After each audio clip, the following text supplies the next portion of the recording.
Introduction. Portugal, where the past meets the sea. Welcome to English Through Stories, where we explore the world through gentle, true stories made for English learners just like you. Today, we begin a special journey to a small but beautiful country in southwestern Europe, a place where history, sea, music, and sunlight come together. This is the story of Portugal. Portugal is one of the oldest countries in Europe. It sits on the edge of the Atlantic Ocean, sharing its eastern border with Spain. Though it is not a large country, Portugal is rich in history, culture, and heart. It is known for its warm people, colorful towns, tasty food, and a deep connection to the sea. Many people also know Portugal for its famous explorers from the Age of Discovery. Brave men who sailed across the oceans, bringing back stories of faraway lands. The capital city of Portugal is Lisbon. It is a bright and hilly city, full of tiled buildings, old trams, and beautiful river views. Another popular city is Porto, in the north, famous for its wine and narrow streets by the river. If you visit Portugal, you might hear the soft music of fado, a traditional Portuguese song that often speaks of love, sadness, and longing feelings that many people all over the world understand. The Portuguese people call this special feeling saudade. It is a deep emotion that is hard to explain but easy to feel. Portugal has a long and fascinating story. It has been home to many different people and cultures, from ancient tribes and Roman rulers to Muslim kings and Christian knights. Over time, Portugal grew into a powerful kingdom and became a leader. During the time of sea exploration, Portuguese ships sailed to Africa, Asia, and South America. They brought back spices, gold, and ideas. They also left parts of their own culture in the lands they visited. This is why today the Portuguese language is spoken not just in Portugal, but in countries like Brazil, Angola, and Mozambique. But Portugal's story is not just about the past. Today, it is a peaceful and proud country with modern cities, good schools, and a strong love for nature and family. Many people visit Portugal to enjoy the beautiful beaches, listen to music, taste traditional dishes like bacalhau, dried codfish, and walk through villages where life moves slowly, gently, and with care. In this story, we will walk through Portugal's past and present. We will learn about the people, the kings, the explorers, and the everyday life of those who call Portugal home.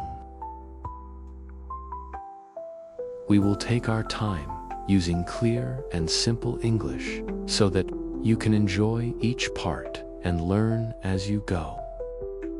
Whether you are just beginning to learn English or already have some practice, this story is for you.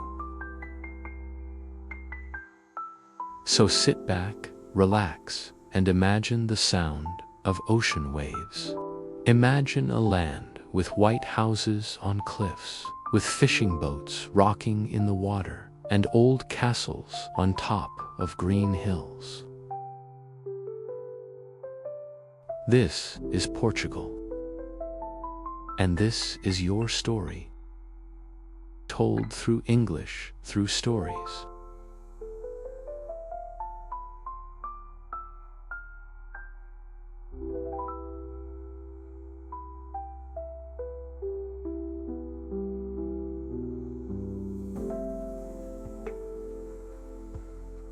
Chapter 1: The Birth of Portugal.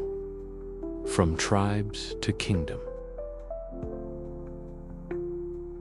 Long before Portugal became a country, the land we know today was wild, green, and full of mystery. It was a land of rivers, hills, and a long, beautiful coastline.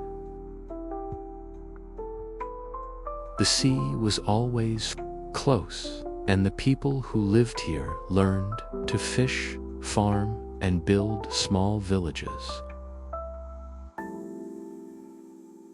These early people were strong and clever. They lived in stone houses, hunted animals, and made simple tools. They were called the Iberians, and they were among the first to live in what is now Portugal. Later, other groups came to this land. The Celts arrived from the north, bringing new customs and language. They mixed with the Iberians, creating a rich and unique culture. These people worshipped nature, made music with flutes and drums, and believed in many gods. They lived in small stone towns called castros, built on high hills to stay safe. You can still see some of these old places today. But Portugal's story did not stop there. Around 2,000 years ago, a powerful group called the Romans arrived. The Romans came from Italy and wanted to control more land. They brought new ideas, new roads, and new ways of life. They built bridges, baths, and cities. They also brought the Latin language, which later became Portuguese. The Romans stayed for hundreds of years, and their influence still lives on in the ruins, roads, and words we use today.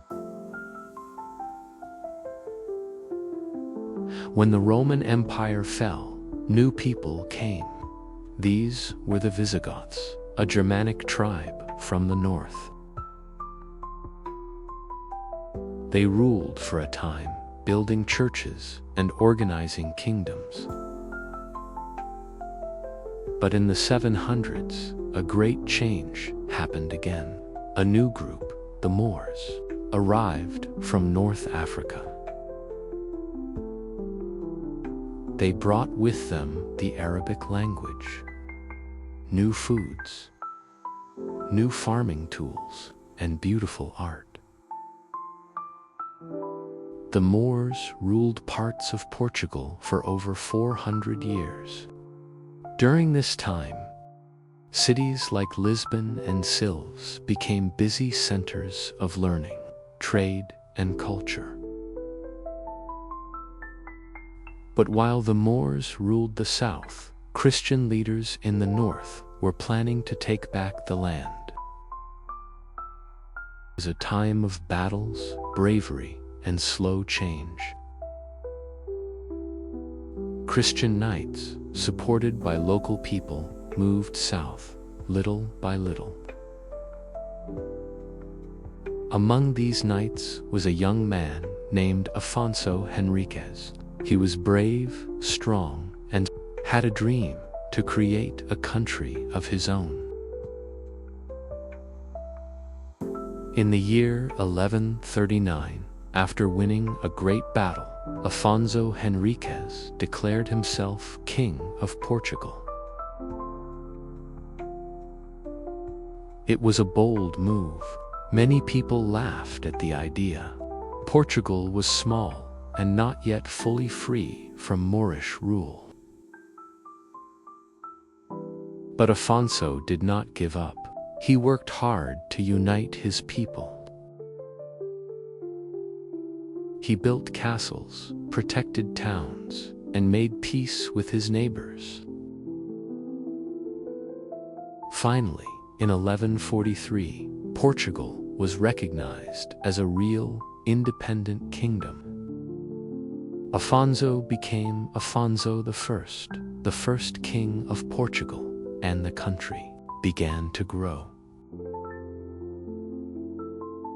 Life in early Portugal was not easy. Most people were farmers.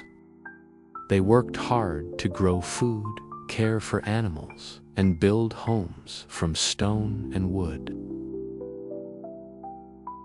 There were no phones, no cars, no electricity, but there was music, there were stories, and there was hope.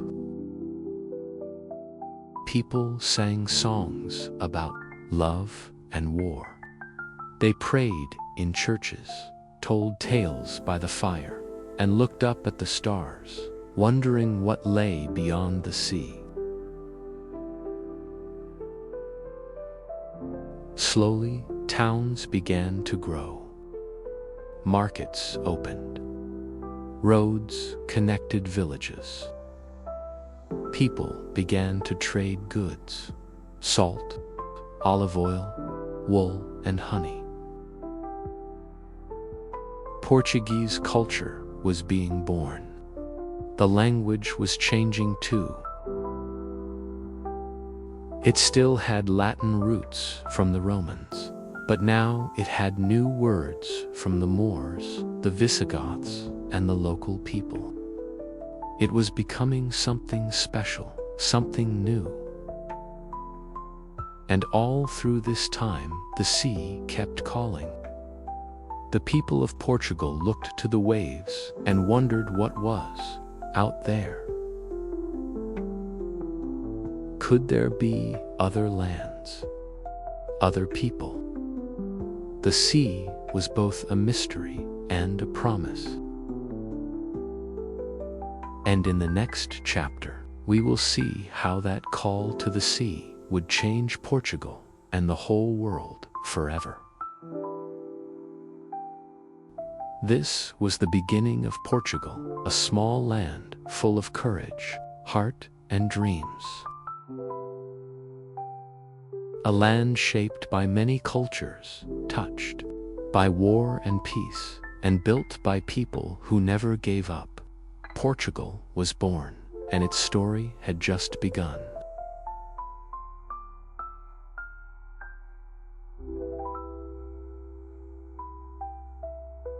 Chapter 2: The Golden Sea, Portugal and the Age of Discovery. After Portugal became an independent kingdom, the people continued to work hard to build their future. Towns became stronger, kings ruled with greater order, and the Portuguese people learned more about farming, fishing, and trading.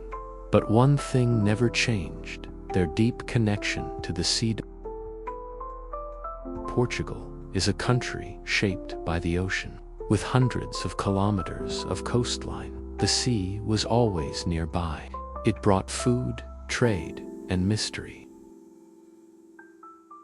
From the cliffs of the Algarve to the shores near Lisbon, fishermen looked out at the waves and wondered what lies beyond. In the 1400s, a special time began. It was called the Age of Discovery. This was when Portuguese sailors started sailing farther than ever before. At that time, most people didn't know much about the world. There were no planes, no satellites, and no internet. Maps were full of blank spaces, and stories about sea monsters and the edge of the world scared many.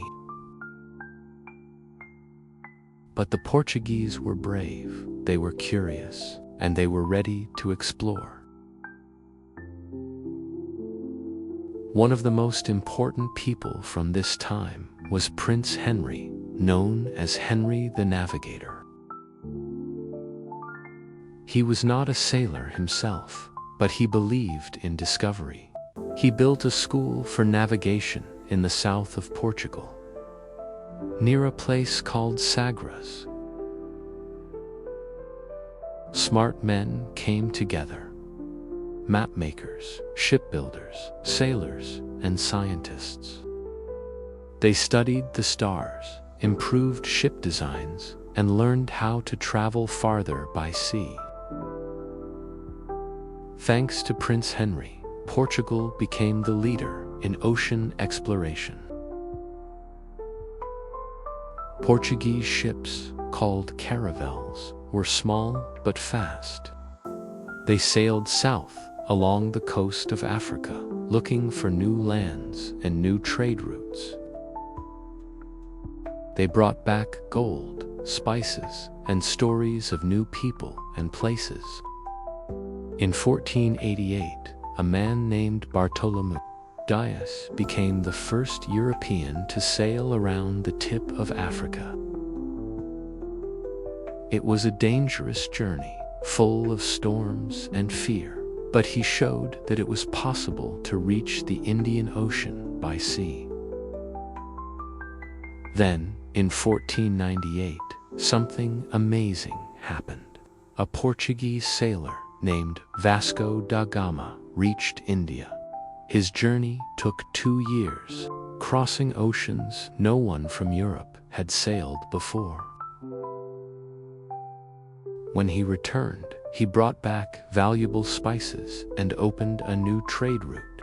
Portugal had found a sea path to Asia, and everything changed. For the next 100 years, Portugal became one of the richest and most powerful nations in the world. Portuguese ships sailed to Africa, India, Brazil, China, and even Japan. They built ports, traded goods, and spread their language and culture across continents.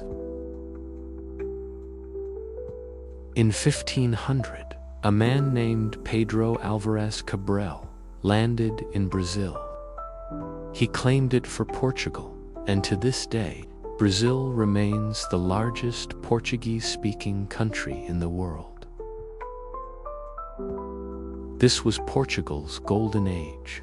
Lisbon became a busy city full of merchants, sailors, and goods from every corner of the world.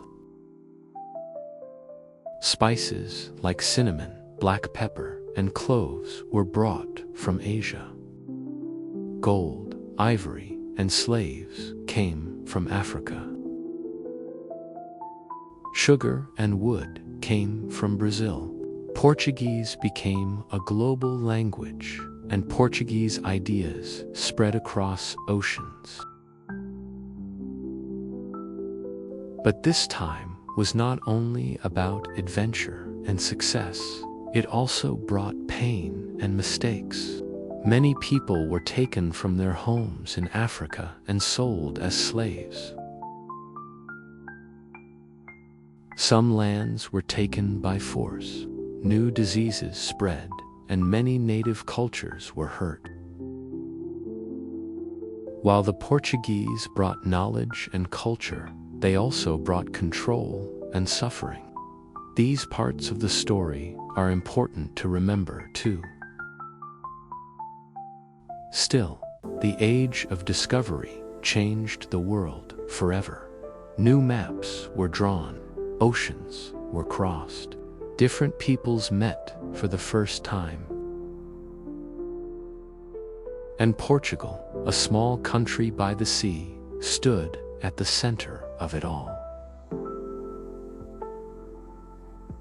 During this time, Portugal also built many beautiful buildings. Churches, castles, and towers were designed in a special style called manuline. This style used stone shapes of ropes, shells, and ships to show the importance of the sea. One famous building from this time is the Belém Tower in Lisbon. It stands by the river, watching over the water like a guardian of the past. Portugal's explorers were both celebrated and questioned. Some were honored with statues and poems. Others were remembered for the sadness they left behind. But all of them helped tell the story of how one small country opened the door to the world. As the 1500s came to an end, Portugal faced new challenges. Other countries like Spain, England, and the Netherlands began to explore and trade. Bad leadership and natural disasters brought hard times. In 1580, Portugal even lost its independence for a while and was ruled by Spain for 60 years. The Golden Age was slowly fading, but Portugal's spirit did not disappear. The sea was still there, the people still strong, and the love of land and story still alive.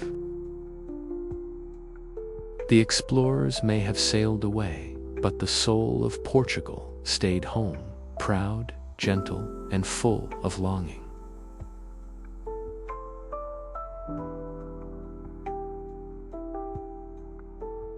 In the next chapter, we will see how Portugal faced the modern world, how it survived war, found peace again, and grew into the peaceful, welcoming country we know today. Portugal's past was full of glory and grief, but its future still had hope.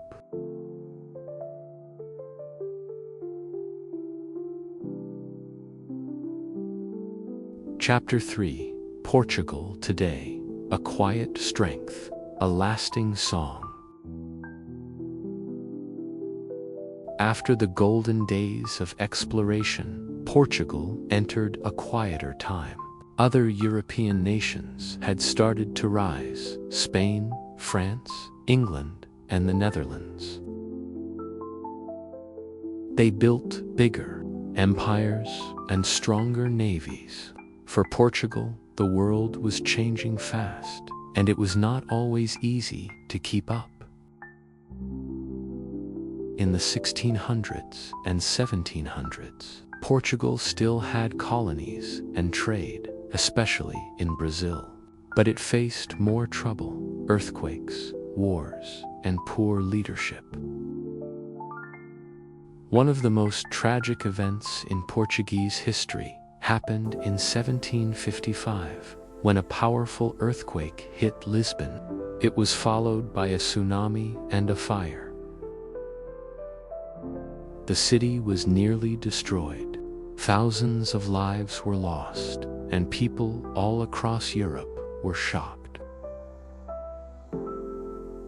Yet from this disaster came something remarkable.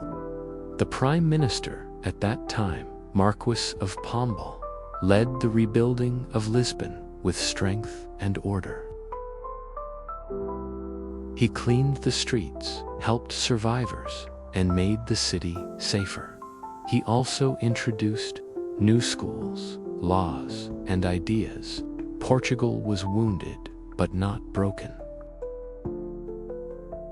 Still, the 1800s were difficult. Portugal lost much of its empire, including Brazil, which became independent in 1822. At home, there were revolutions and civil wars.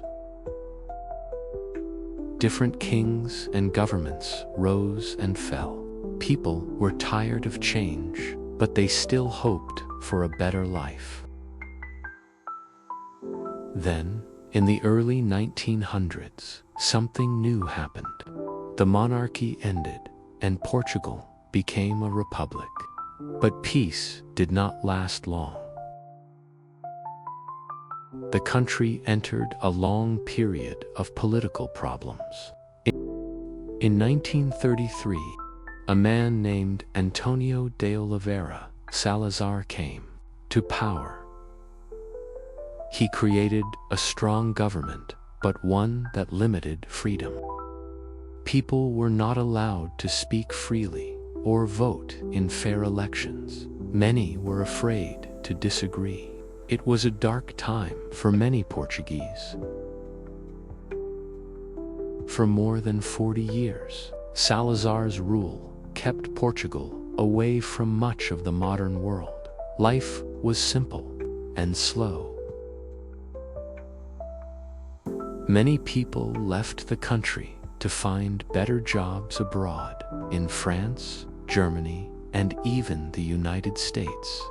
Portugal was quiet, but not free. But the people had not forgotten their dreams. In 1974, something amazing happened. It was called the Carnation Revolution. Soldiers and citizens came together to end the dictatorship. But instead of using violence, they used peace. People placed red and white carnations, flowers, in the barrels of soldiers' guns. There were almost no deaths. Music filled the streets, and people hugged each other in joy. Portugal was free again. From that moment on, Portugal began to grow into the country we see today. Democracy returned. People could vote, speak, and learn without fear. The country joined the European Union in 1986. New schools, hospitals, and roads were built. Portugal began to share its voice again with the world through art, food, music, and kindness. Today, Portugal is known for its peaceful lifestyle, friendly people, and gentle beauty. Cities like Lisbon and Porto are filled with history, music, and color. Old trams rattle through the streets. Children play in parks. Grandparents sit in cafes, drinking coffee and watching life go by. The Portuguese people are proud but humble. They love their families, their land, and their traditions. They sing fado, a deep and emotional music that tells stories of love, loss, and longing. They cook with care, making dishes like salted codfish, caldo verde, green soup, and sweet pasties, donata custard tarts. Meals are slow and joyful, shared with laughter and stories. Nature is also a big part of life in Portugal. There are sunny beaches, green mountains, quiet forests, and golden fields. People enjoy walking, swimming, and watching the sunset over the sea. In small villages, life moves gently, like a slow song. In big cities, tradition and modern life mix together. Old buildings stand beside new ones, and young people dance to music that blends past and present. Portugal has also become a country of welcome. It receives visitors from around the world, and many people have moved there to live. They come for the beauty, the peace, and the chance to be part of something calm and strong. Portugal may be small, but its heart is wide. The country also looks to the future. Young people study technology, science, and art. New businesses grow. Farmers protect the land. Artists paint new dreams, and always, in the background, the sea sings its song, just as it did long ago. From ancient tribes to modern cities, from kings to everyday people, Portugal's story is full of light and shadow, music and silence, waves and winds. It is a country that remembers where it came from and walks gently into tomorrow. And now, as we reach the end of this journey, we invite you to remember, every land has its story. Every person has a song. And when we listen with care, as we have done here, through English, through stories, we grow together.